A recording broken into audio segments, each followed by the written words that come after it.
Okay, Jordy's gonna ask you some questions. What's your name? Manu. Manu. How old are you? 2. 2. Who is your favorite team? I like Dada. Your dad is your favorite team. Who does he play for? Or youth. Can you give us a U? Can you do this? Yeah. It's yours. Whose world is this? The world is yours. The world is yours. It's mine, it's mine, it's mine. Whose world is this? It's yours.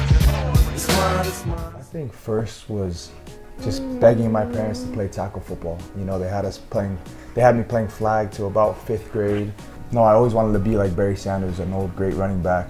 I wanted to make the moves that he makes and all that. So when I first started playing tackle football in 5th grade, I wanted the jersey number 20, just like him. And it was obviously taken, so I went up 1, and that's how I ended up with 21, and it's stuck ever since. I was a running back as long as I could be until my dad said, you know, you're going to be a linebacker, and I said, yes, sir. My dad played linebacker at BYU, and he played in the NFL for 3 years, Colts and Panthers. And so that was just the position that he knew. And he felt like he could help me progress most in that position because that's where his knowledge was. Our summers weren't very fun. You know, we would go on vacation, but even when we were on vacation, we woke up at 6:30, ran hills, stairs, track. We would have friends and cousins sleep over, but once they found out that if they slept over, that meant they were running in the morning too, then we started to lose friends and saw our cousins a little less. But we just gave them a lot of credit of instilling in us hard work and things like that. I have a little brother, Manu, he's 14, and then a little sister, Lena, who is 11. And so my little brother's playing tackle football right now, and he's going through the same stuff.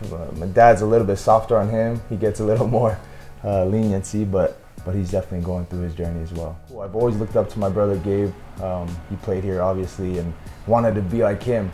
And then once I realized I have 2 younger siblings looking up to me, I went from having a role model to being the role model, and all of these things just made me want to be the best possible person. Obviously, I went through the development that a lot of players did, and I had my uncertainties and doubts, but I really feel like when I was a senior, I was able to play at a level where I had enough confidence that I knew I could take it to the next level and still produce. Like you said, my brother went through the recruiting process, so I was able to see him go through it. I think the best piece of advice that family gave me is to go where I was wanted. And so even though there was some bigger schools, I wasn't heavily recruited. I had 5 offers. I ended up choosing Utah State, feeling like they wanted me. And then coming home from my mission, the coaching staff completely changed, and I was kind of left to figure out where I wanted to go. And I decided, why not go to a big time program if I'm starting from square one. So I walked on at Utah, and it's been the best decision ever. Just seeing the culture of the program, how serious everybody took it, the way that the coaches pushed the players, I knew I wanted to be a part of that because I knew it was going to be hard, but I knew when I came on the other end of things that I'd be a new person, a new player, and those were things that I was looking for. Coach Swan he's not just a football coach. You know, he's giving me advice. He's obviously got 2 kids that are younger too, and so, man, I'll call him about anything, about how to balance football and kids, or how to balance school and things like that. And he's always been there for me.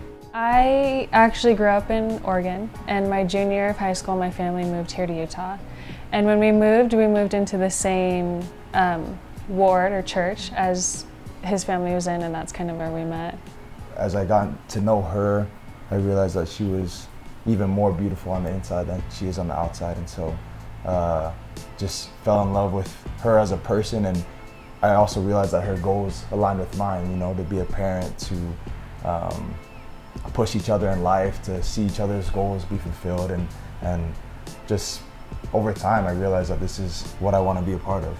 We went up into the mountains up American Fork Canyon, and just one of my friends was taking pictures of us. She put us in a pose where he was behind me, and he told me to turn around, and he popped the question. You didn't know I was Romeo like that? Come on. It was funny though, because I was waiting for him to propose, but I was really surprised in that moment, which was kind of fun. yeah, we were just excited and happy and felt really blessed. Yeah, no, I think we were just, like she said, filled with joy. And he's always motivated us to do better and be better. And just he brings so much more to our lives than before he was here. Yeah. He says all these phrases that I say that I didn't know he was listening to, and so just understanding that somebody's watching me and somebody's looking up to me just makes me realize, you know, when I'm having a bad day or a bad game, like, he's gonna see how I react to that. And so I gotta show him, like, how to pick yourself up after a hard day or hard times, and he's just made me a better person. Whatever he wants to do in life, I'm just gonna push him to be the best at it, to be great at it. I'm not set on him having to play football or having to play, forcing him to do anything. I just want him to learn how to work hard and persevere and things like that. There's so much that goes into being a college athlete. So much to balance, so much to work for. So why do you do it? Why do you play football? I think a couple of things. One, for the love of the game. Two, for what it teaches you as a person. Another reason, too, is to be able to provide. You know, it's a way to provide for my family. Say bye. Thanks for coming. They forgot me.